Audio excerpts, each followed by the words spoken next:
योगी मोदी जिंदाबाद। भारत माता की, भारत माता की, भारत माता की, भारत माता की, भारत माता की, भारत माता की, भारत माता की, भारत माता की, भारत माता की। मैं देश के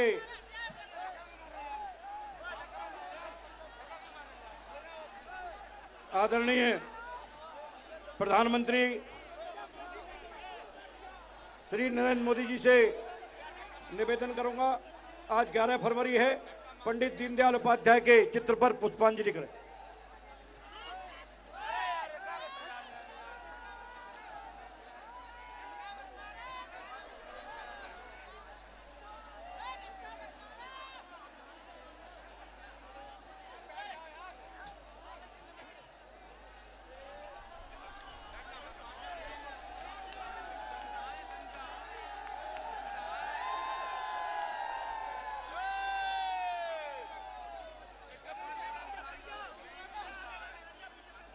अब मैं उत्तर प्रदेश के यशस्वी मुख्यमंत्री आदरणीय माननीय योगी आदित्यनाथ जी से निवेदन करता हूं, आदरणीय प्रधानमंत्री जी का स्वागत करेंगे।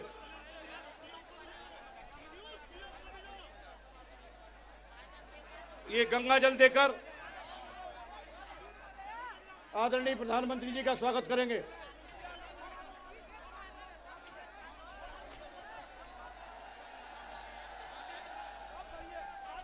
श्री बीएल वर्मा, श्री राजू भैया बड़ा भगवान की प्रतिमा भेंट करेंगे।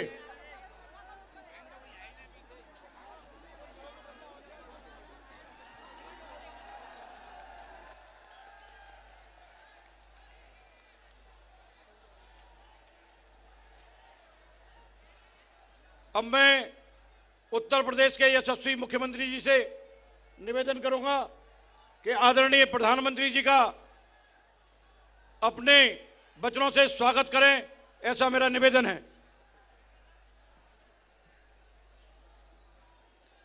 भारत माता की, भारत माता की, भारत माता की, वंदे वंदे वंदे। आदरणीय प्रधानमंत्री जी, मंच पर उपस्थित भारतीय जनता पार्टी के क्षेत्रीय अध्यक्ष श्री रजनीकांत माहेश्वरी जी,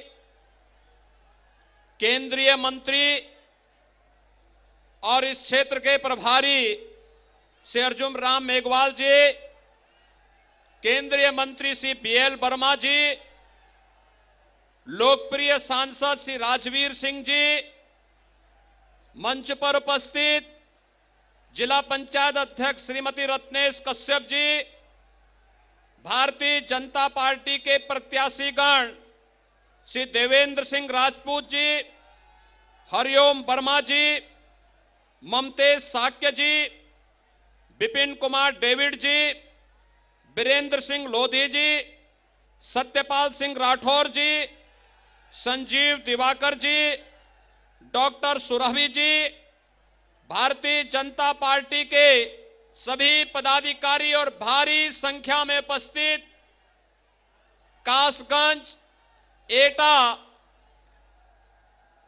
और आसपास के क्षेत्र के सभी भाइयों बहनों, मैं इस पवित्र धाम सोरो धाम पर देश के यशस्वी प्रधानमंत्री आदरणीय मोदी जी का आप सभी की ओर से हृदय से स्वागत करता हूं, अभिनंदन करता हूं। भाइयों बहनों, 2022 उत्तर प्रदेश विधानसभा का चुनाव कल प्रथम चरण के मतदान का कार्यक्रम संपन्न हुआ है। प्रथम चरण में डबल इंजन की सरकार के समर्थन में प्रदेश के 58 विधानसभा सीटों पर कल जिस उत्साह के साथ मतदाता भाई और बहनों ने आदरणीय प्रधानमंत्री जी के विकास सुशासन के अभियान को अपना समर्थन दिया है, वह अत्यंत अभिनंदनीय और अभिभूत करने वाला रहा है। आज जब तीसरे चरण के मतदान के लिए भारतीय जनता पार्टी के प्रत्याशियों का अपने आशीर्वाद देने के लिए, मार्गदर्शन प्रदान करने के लिए आदरणीय प्रधानमंत्री जी सौरव भूमि पर यहां उपस्थित हुए हैं, मैं आदरणीय प्रधानमंत्री जी का हृदय से स्वागत और अभिनंदन करता हूं। भाइयों बहनों, आज देश हर एक क्षेत्र में एक नई ऊंचाइयों को प्राप्त कर रहा है और नए भारत का नया उत्तर प्रदेश आदरणीय प्रधानमंत्री जी के मार्गदर्शन और नेतृत्व में आज नित नई ऊंचाइयों को प्राप्त कर रहा है। चाहे वह विकास का मामला हो, चाहे वह उत्तर प्रदेश के अंदर सुरक्षा का माहौल, जिस क्षेत्र में हम ये कार्यक्रम आयोजित कर रहे हैं, आज से 5 साल पहले एटा, कासगंज, हाथरस, फर्रुखाबाद, बदायूं, इन सभी क्षेत्रों में जो सरकार 5 साल पहले थी, उनसे जुड़े हुए गुंडे अपहरण करके इसी क्षेत्र में लेकर के आते थे और फिरौती के बाद फिर यहां पर निर्दोष व्यापारी और नागरिकों की हत्याएं करते थे। आज इसी क्षेत्र में आपराधिक आग को बुझाने के लिए फायर टेंडर की स्थापना भी यहां पर हो गई है और विकास के साथ साथ सुरक्षा के जिसे बेहतर वातावरण को आगे बढ़ाने का कार्य हुआ है, उस अभियान के साथ आज आस्था का भी सम्मान करने का कार्य हो रहा है। सोरो को तीर्थ स्थल के रूप में विकास करने का कार्य हो, ब्रज तीर्थ विकास परिषद के माध्यम से मथुरा, वृंदावन, गोकुल, बलदेव, नंदगांव, बरसाना, इन सभी क्षेत्रों के विकास का हो, अयोध्या में दुनिया की सुंदरतम नगरी के रूप में स्थापित करने और अयोध्या को श्री राम जन्मभूमि भगवान राम के भव्य मंदिर के निर्माण के कार्यक्रम को मजबूती के साथ आगे बढ़ाने का कार्य हो, या फिर काशी विश्वनाथ धाम के रूप में देश और दुनिया को एक भव्य धाम कैसे बना करके दिया जाना चाहिए, यह आदरणीय प्रधानमंत्री जी के मार्गदर्शन में डबल इंजन की सरकार ने कार्य किया है। भाइयों बहनों, आज जब भारतीय जनता पार्टी 2022 के इस विधानसभा चुनाव में आप सबसे समर्थन और सहयोग प्रदान करने के लिए, अपील करने के लिए आदरणीय प्रधानमंत्री जी का आगमन हुआ है, इस अवसर पर मेरी आप सबसे अपील है कि हमने जो कहा था भारतीय जनता पार्टी की डबल इंजन की सरकार ने वो करके दिखाया है। भाइयों बहनों, आज जब आदरणीय प्रधानमंत्री जी का आगमन कासगंज की इस पटियाली विधानसभा सीट पर यहां पर हुआ है, इस अवसर पर अभी हाल ही में हम सब ने देखा है 2020 5 अगस्त की तिथि जब अयोध्या में आदरणीय प्रधानमंत्री जी के कर कमलों से 500 वर्षों की प्रतीक्षा को समाप्त करते हुए अयोध्या में भगवान राम के भव्य मंदिर के निर्माण कार्यक्रम को आगे बढ़ाया था।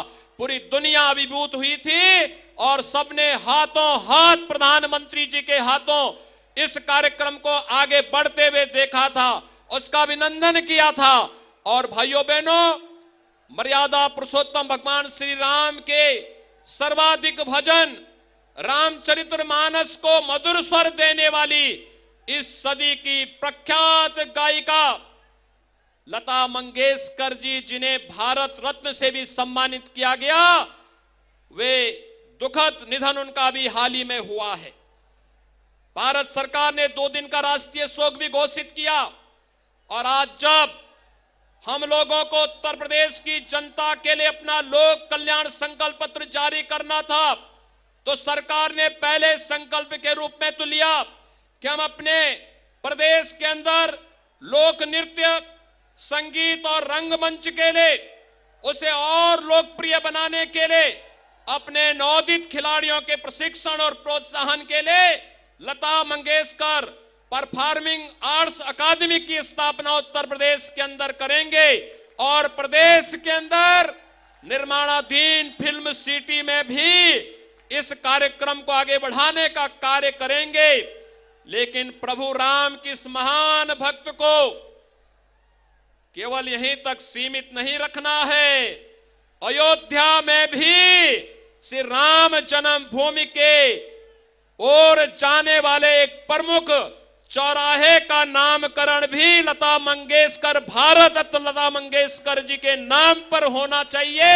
यह सरकार का संकल्प है और इस संकल्प को आगे बढ़ाने के लिए आज मैं जब महाराष्ट्र और गोवा से जुड़े हुए देश के वे सभी लोग जो लता मंगेशकर जी का सम्मान रखते हैं, उन सभी की भावनाओं के अनुरूप आज जब इस संकल्प के साथ हम जुड़ रहे हैं, मुझे यह घोषणा करते हुए भी अति प्रसन्नता की अनुभूति हो रही है कि हम इस रूप में लता मंगेशकर जी को अपनी श्रद्धांजलि दे रहे हैं। आज के इस अवसर पर एक बार फिर से देश के अंदर सुरक्षा, देश के अंदर विकास और देश के अंदर सुशासन का बेहतर माहौल देने वाले आदरणीय प्रधानमंत्री जी का मैं एक बार फिर से कासगंज की इस धरती पर हृदय से स्वागत और अभिनंदन करते हुए अपनी वाणी को देता हूं विराम। जय जय श्री राम।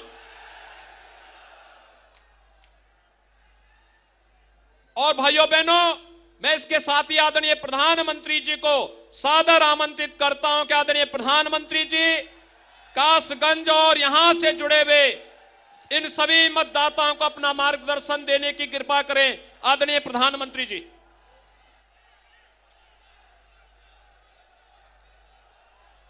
भारत माता की, भारत माता की। यहां अनेक जिलों से आप डबल इंजन की सरकार को आशीर्वाद देने के लिए आए हैं।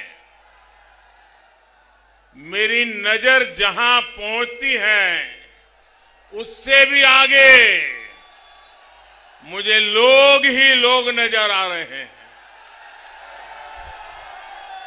मैं सबसे पहले तो आपकी क्षमा चाहता हूं कि मुझे में आने में विलंब हो गया।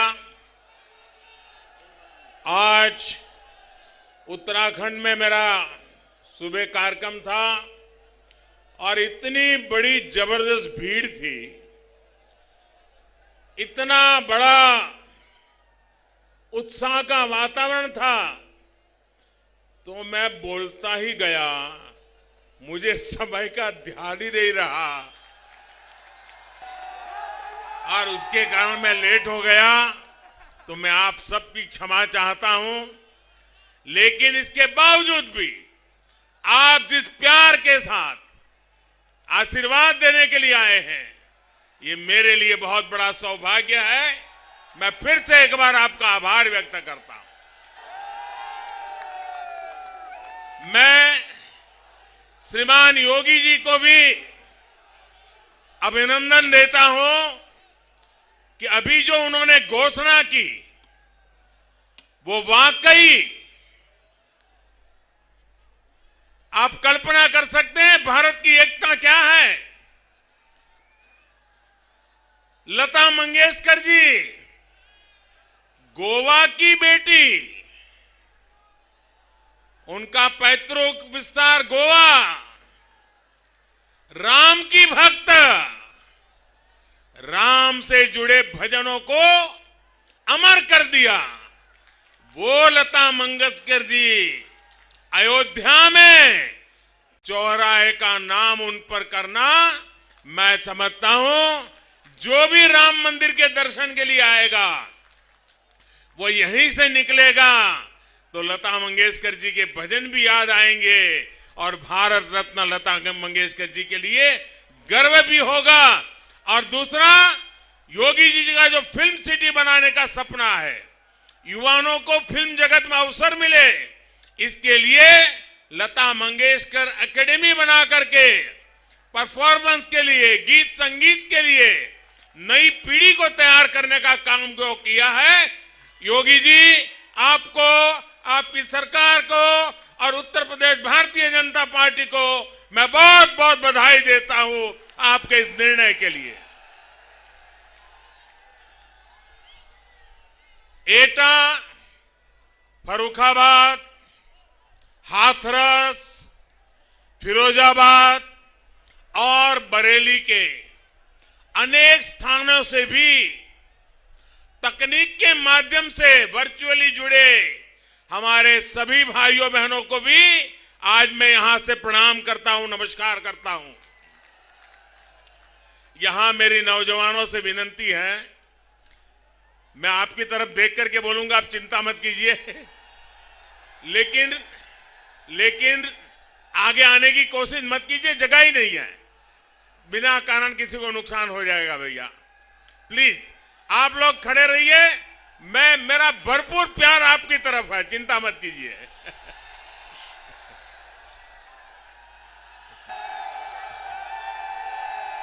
बहुत बहुत इतना प्यार, इतने आशीर्वाद कासगंज के आप सभी भाइयों और बहनों का भी मैं आदरपूर्वक अभिनंदन करता हूं। मैं तुलसीदास जी को भी नमन करता हूं। साथियों, आज पंडित दीनदयाल उपाध्याय जी की पुण्यतिथि है। इसी उत्तर प्रदेश की धरती का रत्न आज हम उनका पुण्य स्मरण कर रहे हैं। पंडित जी ने पूरा जीवन अंत्योदय के लिए समर्पित किया, दीनहीन के जीवन को बेहतर बनाने का प्रयास किया। मैं उन्हें आदरपूर्वक श्रद्धांजलि अर्पित करता हूं। कासगंज का, और मुझे जब कासगंज आया हूं तो बाबूजी की याद आना बहुत स्वाभाविक है। कल्याण सिंह जी, मेरे जीवन में उनका बहुत बड़ा संपर्क संबंध रहा। मुझे कल्याण सिंह जी की उंगली पकड़ करके चलने का सौभाग्य मिला है। और जब कासगंज में आया हो तो बाबूजी के प्रति कासगंज का प्यार कितना रहा है वो आप भी जानते हैं, मैं भी जानता हूं। उनकी प्रेरणा से भाजपा निरंतर गरीबों की, दलितों की, पिछड़ों की, जनता जनार्दन की सेवा में दिन रात जुटी हुई है। साथियों, कल यूपी में पहले चरण का मतदान पूरा हुआ है। लोगों ने भारी संख्या में घरों से निकलकर यूपी को सुरक्षित रखने के लिए, यूपी के विकास के लिए भारी मात्रा में कमल को वोट दिया है। विशेष रूप से हमारी बहन बेटियों ने जमकर के मतदान किया है। भाइयों बहनों, जो रुझान आए हैं वो ये बता रहे हैं कि पहले चरण में भाजपा का परचम लहरा रहा है। और कल दोपहर के बाद उन नेताओं के जितने इंटरव्यू आए हैं उनका चेहरा ऐसा लटका हुआ है। अब वो खुलकर के परिवार की बात करने लग गए। योगी जी, आपने क्या हाल कर दिया इन लोगों का।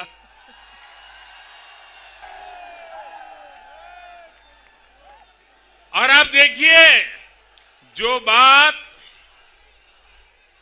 आप देखिए, ये बात जो गौर परिवारवादी लोग हैं उनको भी पता चल गई है कि नैया डूब चुकी है।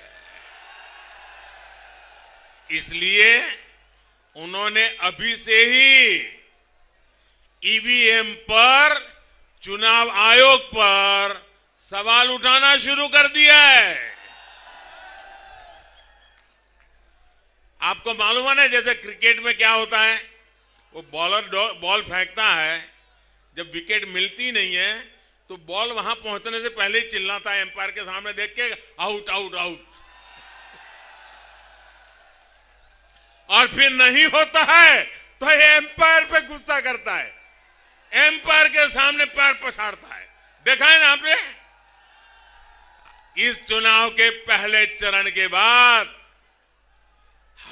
ये लोग उसी प्रकार का भाषा, वातावरण, अब ईवीएम को दोष दो।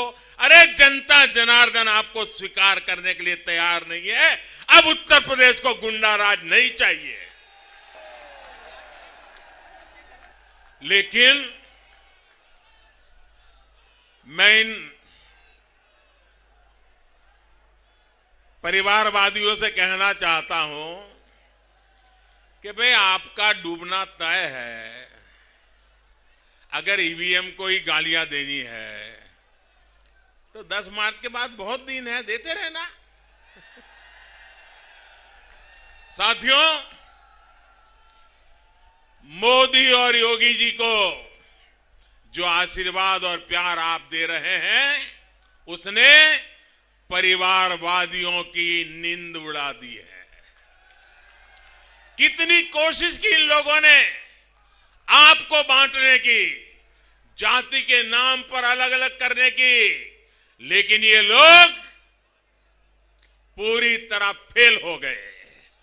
आपने एकता के दर्शन करा दिए, आपने नौजवानों के उज्जवल भविष्य की चिंता की। भाइयों बहनों, ये परिवारवादी महलों में जिंदगी गुजारने वालों को जमीनी सच्चाई का पता ही नहीं है। यूपी के लोगों के हित, यूपी के लोगों के लिए हम जानते हैं देश का हित सर्वोपरि है, यूपी का हित सर्वोपरि है, यूपी का विकास सर्वोपरि है। इसलिए वो कमल के निशान पर वोट कर रहे हैं, भारतीय जनता पार्टी को इतना भारी समर्थन दे रहे हैं। भाइयों और बहनों, आपने 5 साल तक डबल इंजन की सरकार का काम देखा है, आपने हमें परखा है। गरीब का विकास हो, गरीब को मूलभूत सुविधाएं मिले, इसे हमने सर्वोच्च प्राथमिकता दी है।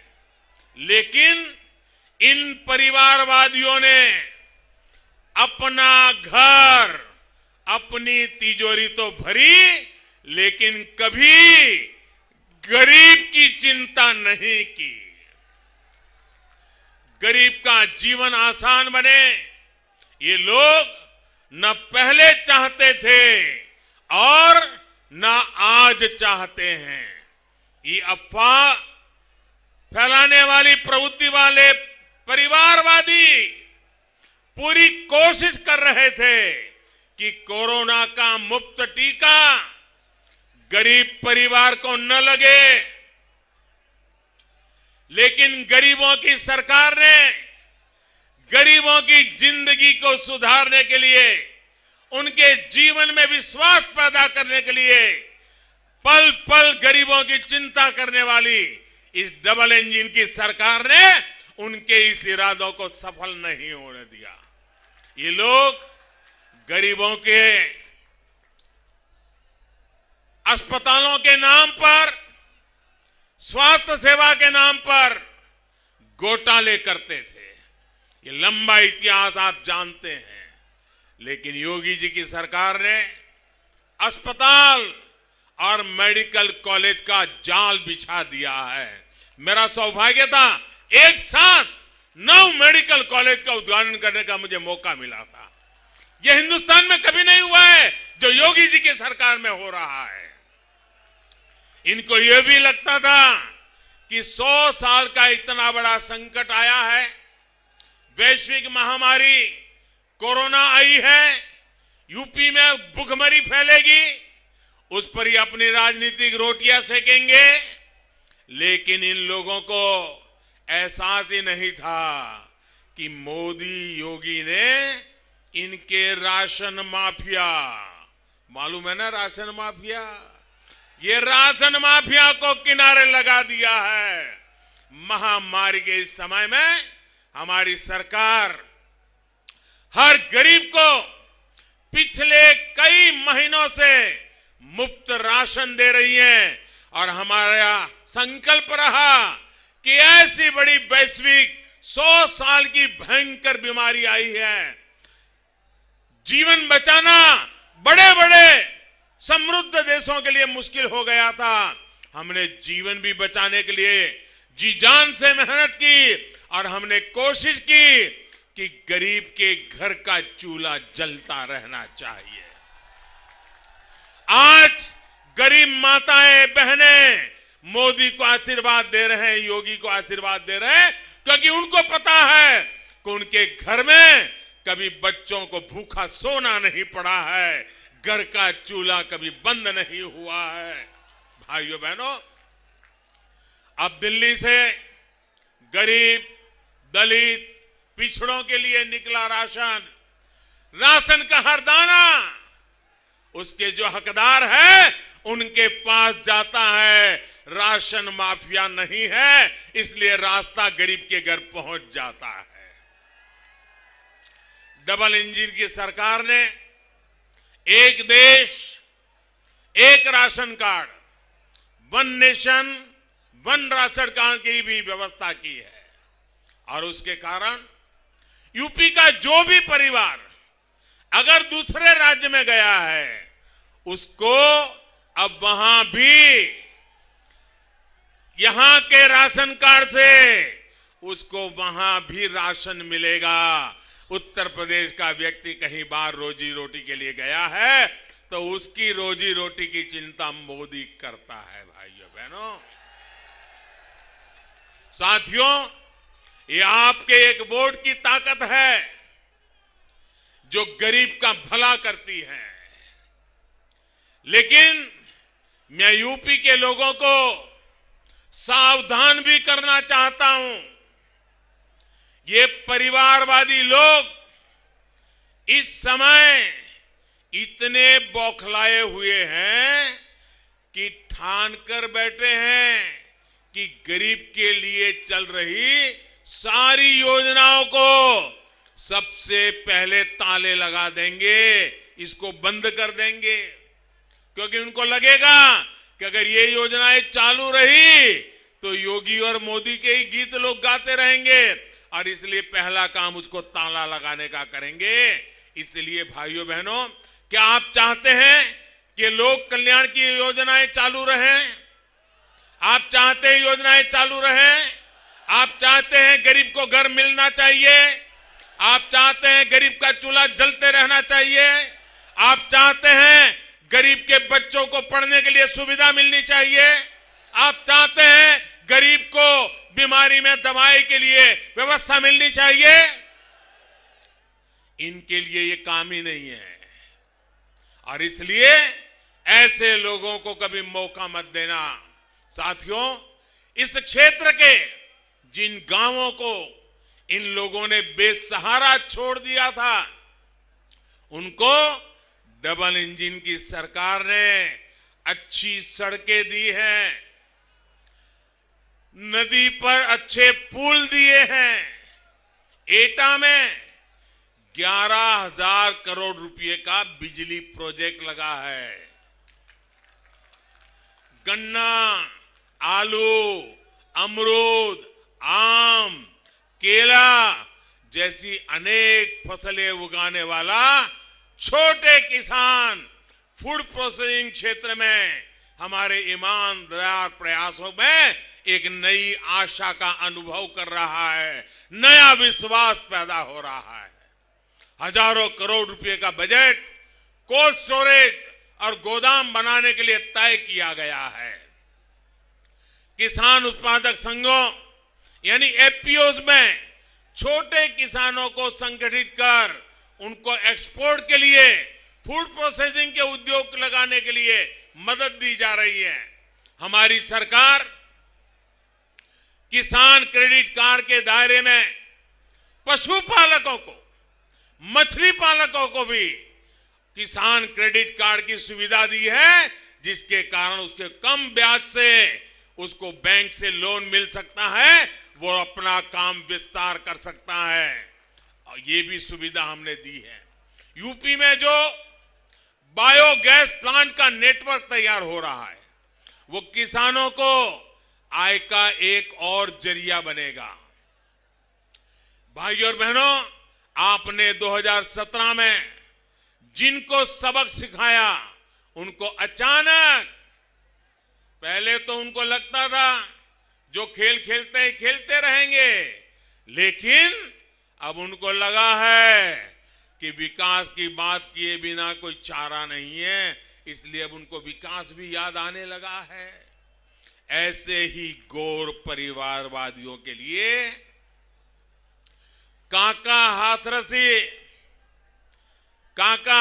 कह गए थे। काका हाथरसी ने क्या कहा था? मन मैला तन उजला, भाषण लच्छेदार, ऊपर सत्याचार भीतर भ्रष्टाचार। विकास करने के लिए दिन रात मेहनत करनी पड़ती है, खुद को खपाना पड़ता है।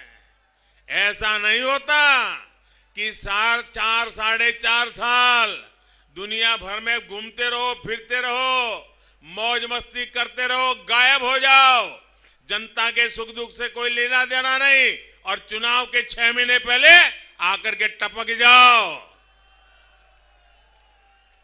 और लोगों को भड़काने के लिए कोशिश करो। लेकिन देश समझ चुका है पहले का जमाना नहीं रहा है। भाइयों बहनों, जिनका जनता से सरोकार ही नहीं हो, जिसके मन में जनता की सेवा की भावना नहीं हो, जो सिर्फ और सिर्फ अपने परिवार से बाहर देख ही नहीं सकते हो, वो यूपी का विकास कैसे करेगा? और ये बात उनको पूछनी चाहिए।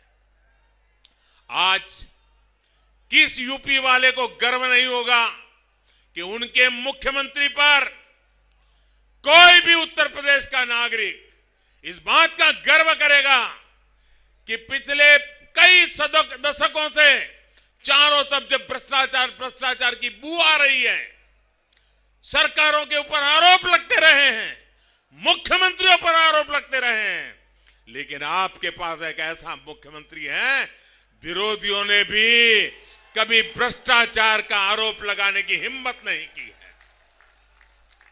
यहां पहले जो मुख्यमंत्री रहे हैं, उन पर कैसे कैसे आरोप है, ये यूपी के लोग अच्छी तरह जानते हैं।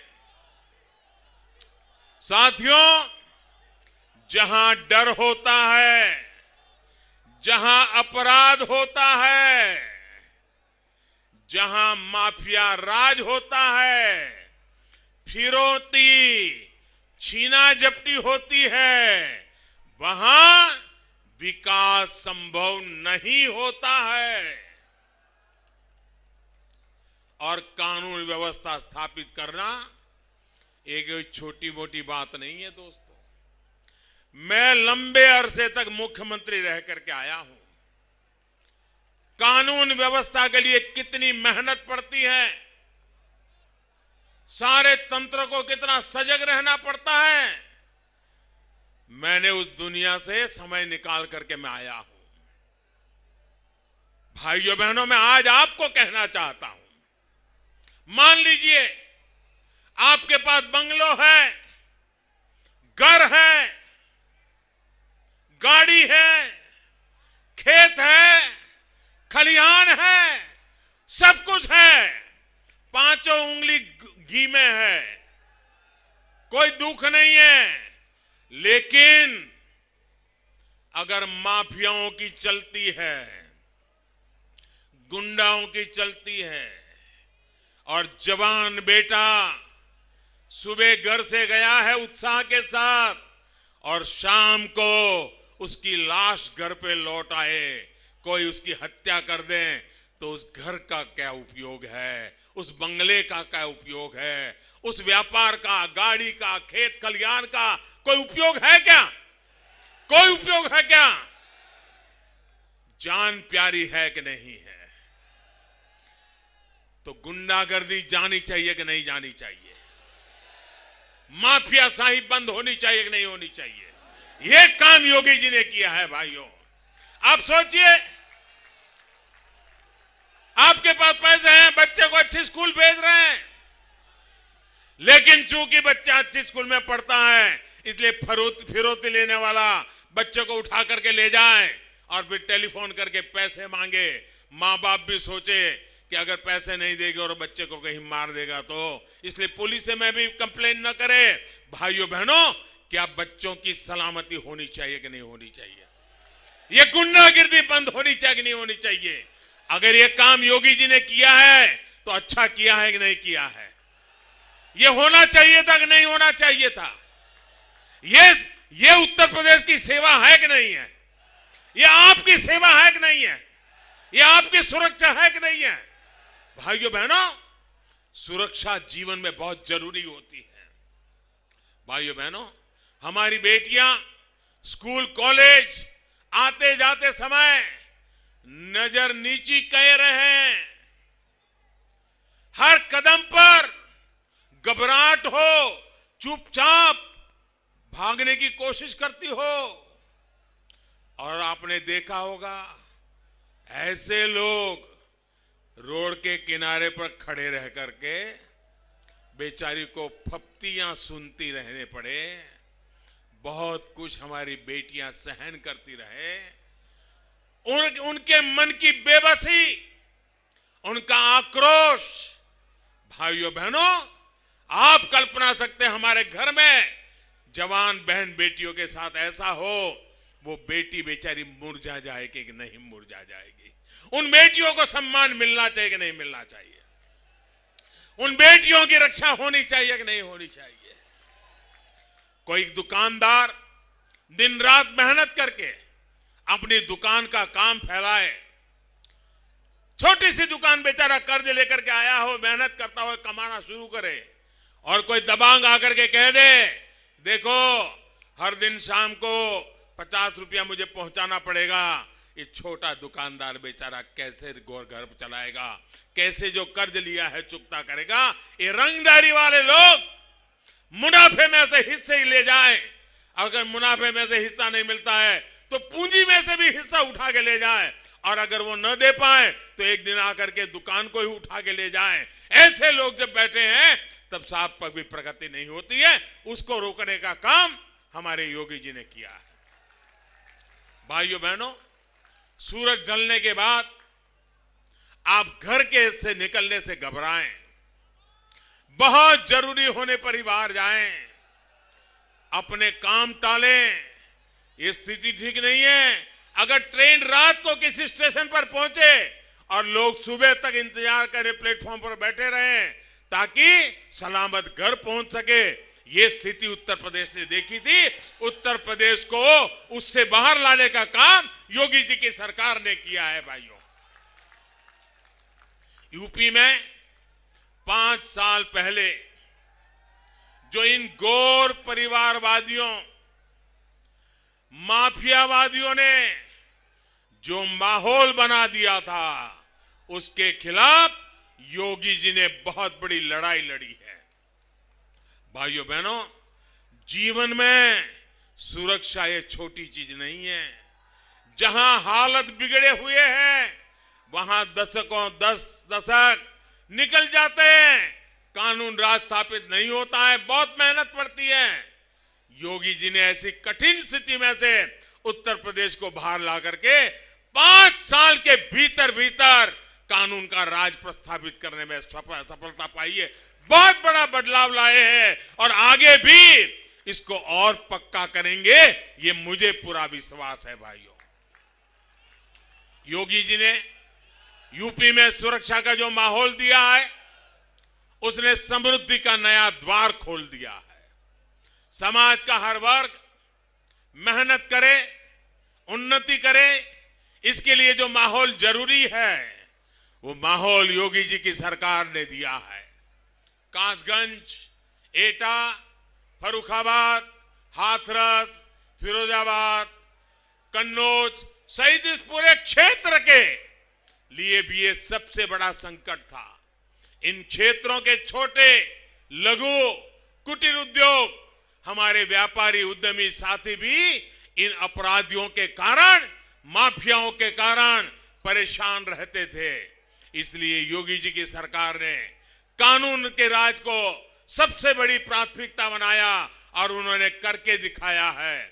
गुंडे माफिया को उन्होंने खोज खोज करके जेल भेजा, उन पर कार्रवाई की। कभी कभी लोग पूछते हैं कि योगी जी जुल्म कर रहे हैं, योगी जी जुल्म कर रहे हैं।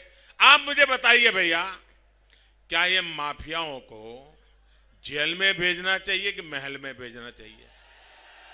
ये गुंडों को जेल भेजना चाहिए कि महल में भेजना चाहिए? योगी जी ने सही किया कि नहीं किया? सही किया कि नहीं किया? यही करना चाहिए ना, तभी तो सज्जन व्यक्ति जिंदगी जी सकता है भाई। ईमानदार आदमी जो मेहनत करता है वो तभी जी सकता है। बरेली के लोग भी आज हमारे साथ जुड़े हुए हैं, वर्चुअली वो भी हमारे साथ बात कर रहे हैं। बरेली को तो कैसे बार बार दंगों की आग में झोंका गया ये भी हमने देखा है भाइयों। पहले ये हालत थी कि लोग अपने पर्व त्योहार तक शांति से नहीं मना सकते थे।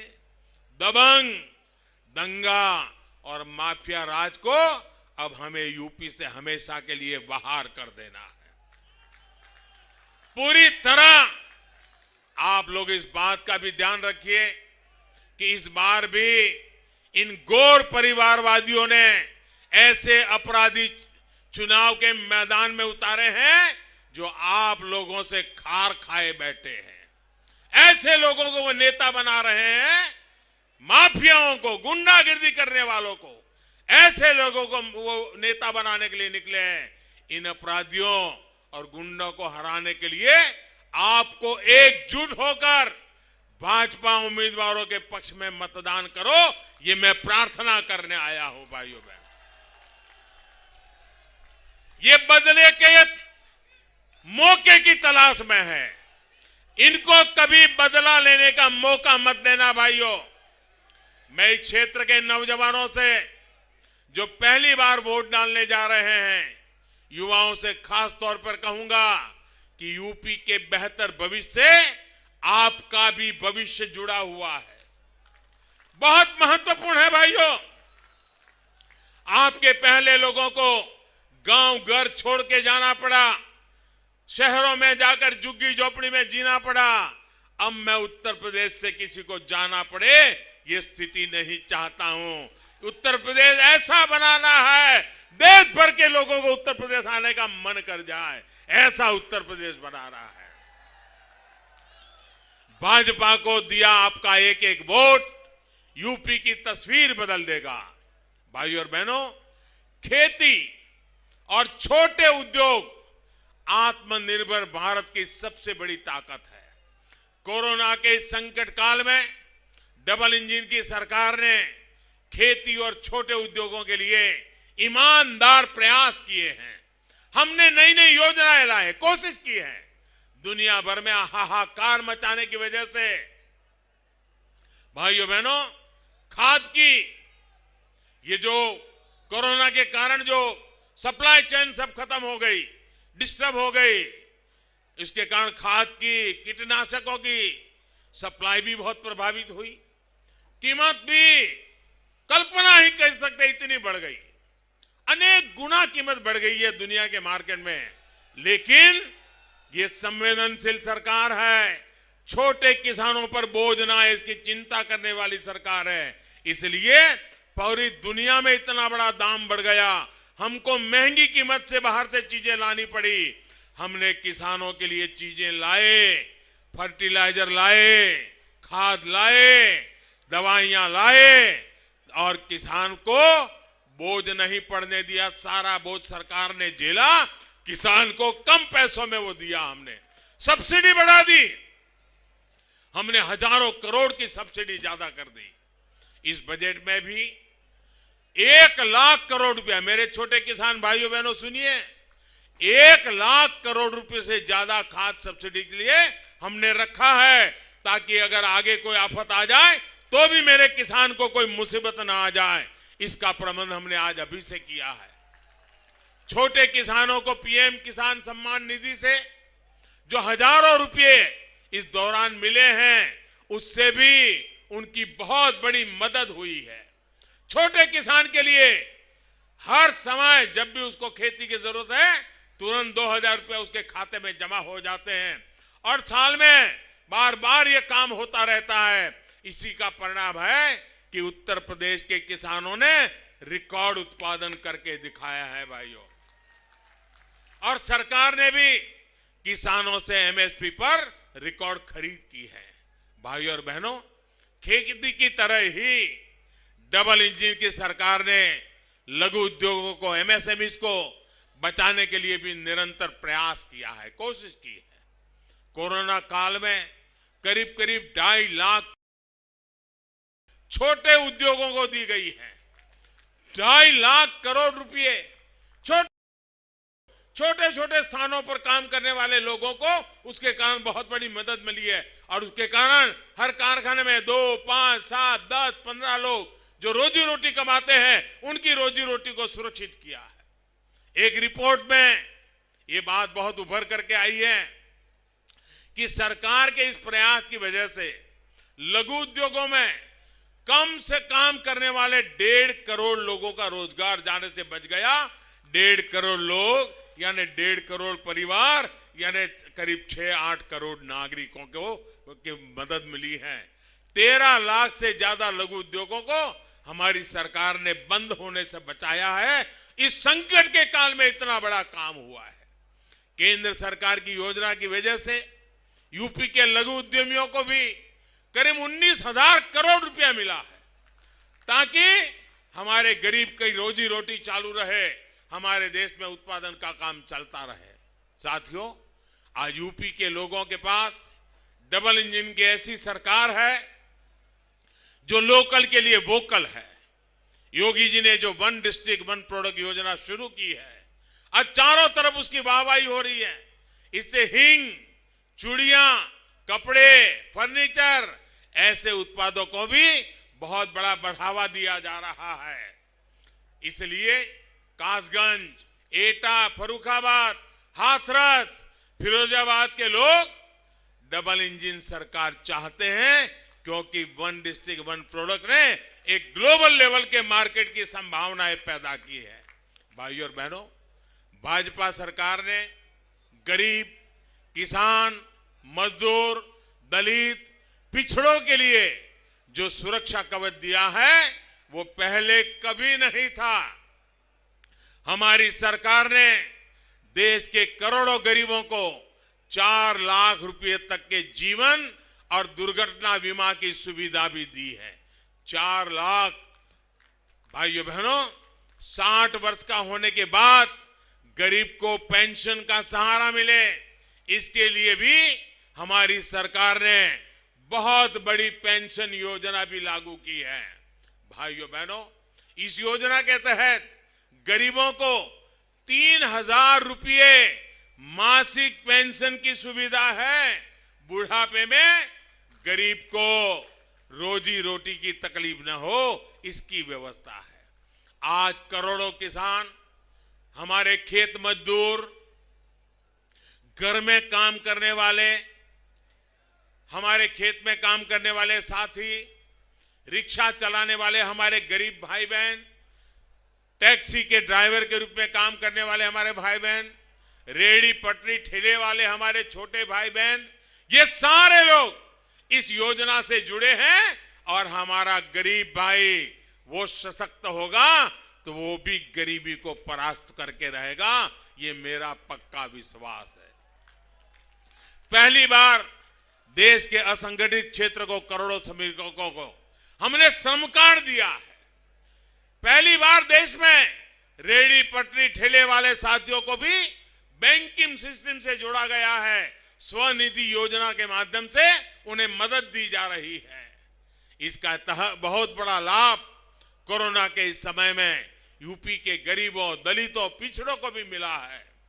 भाइयों बहनों, गरीबों की सरकार जब होती है तो वो इसी प्रकार सबका साथ, सबका विकास, सबका विश्वास, सबका प्रयास, इसी मंत्र को काम करते हुए इसी रास्ते पर काम करती है। लेकिन जब गौर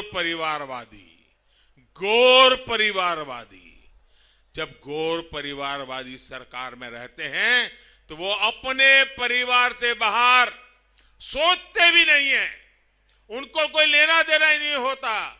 जब गौर परिवारवादी सत्ता में थे तो सड़क वही बनती थी जहां एक परिवार के लोगों का हित होता था, बिजली वहीं आती थी जहां एक परिवार के लोगों का चुनावी हित सधता था, नौकरियां उनको ही मिलती थी जो गौर परिवारवादियों के गुणगान करते थे।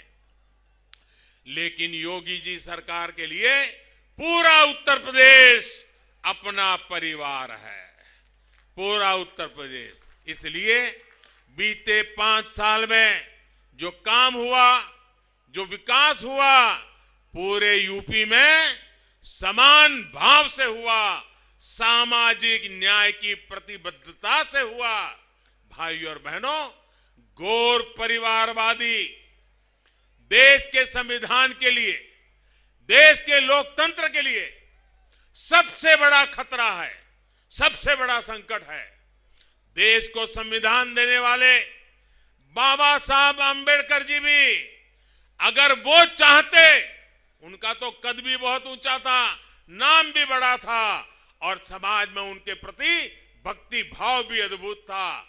वे अगर चाहते तो वे भी अपने परिवार की एक पार्टी बना सकते थे और अपना राजनीतिक खेल खेल सकते थे। लेकिन बाबा साहब आंबेडकर ने अपने परिवार का नहीं, हमारे देश के कोटि कोटि दलित, पीड़ित, शोषित, वंचितों को ही अपना परिवार माना और उनके लिए पूरा जीवन समर्पित कर दिया। वो जानते थे कि जब कोई पार्टी किसी परिवार के हाथों बंधक बन जाती है तो सबसे ज्यादा नुकसान युवाओं का होता है, देश के टैलेंट का होता है। यूपी के लोगों ने तो देखा है कि कैसे पार्टी पर, उसके साधनों संसाधनों पर कब्जा करने के लिए क्या क्या किया गया। परिवारवादी कभी नहीं चाहते कि ज्यादा प्रतिभाशाली लोग खड़े हो और उन्हीं के लिए चुनौती बन जाए। और इसलिए भाइयों बहनों, इस चुनाव में आपको तय करना है कि परिवारवादी चाहिए कि प्रतिभाशील चाहिए। हमें परिवारवादी नहीं, हमें प्रतिभाशील लोगों को आना है और हमारे देश में हर घर में प्रतिभाशाली लोगों की कमी नहीं है। जब ये लोग अपनी पार्टी में युवाओं को आगे नहीं आने देते तो फिर अन्य क्षेत्रों में युवाओं को कैसे आगे बढ़ा पाएंगे। इसलिए मैं कहता हूं, परिवारवादी लोग हमारे युवाओं के उज्जवल भविष्य के सबसे बड़े दुश्मन हैं। गौर परिवारवाद की जो ये मानसिकता आजादी के बाद देश और उत्तर प्रदेश में पनपी, उसने यूपी के युवाओं की ताकत को रोक दिया, बढ़ने नहीं दिया, अरे बर्बाद कर दिया। इसलिए यूपी का विकास सीमित रहा, विकास धीमा रहा। भाजपा सरकार युवाओं की इसी ताकत को आज देश की ताकत बना रहा है। साथियों, विकास का ये सिलसिला है, विकास के इस सिलसिले को हमें मजबूत बनाना है, मजबूत करना है। यूपी को दंगों और दबंगों से हमें दूर रखना है। दंगे भी नहीं चाहिए, दबंग भी नहीं चाहिए। इसके लिए कमल के फूल पर भारी संख्या में मतदान करना भी आपका आपको तो करना है, मतदान करवाना भी है। हर बूथ को बूथ की जिम्मेदारी लेनी है और इसलिए भाइयों बहनों, आप भारी संख्या में मतदान करवाएंगे। और मैं आज जो प्रथम चरण में अद्भुत भाजपा को समर्थन दिया है, उन सभी मतदाताओं का भी अभिनंदन करते हुए आपको यही कहूंगा, पहले मतदान फिर जलपान। ये उत्साह बना रहे, इसी विश्वास के साथ मेरे साथ दोनों हाथ ऊपर करके पूरी ताकत से बोलिए, भारत माता की, भारत माता की, भारत माता की। बहुत बहुत धन्यवाद।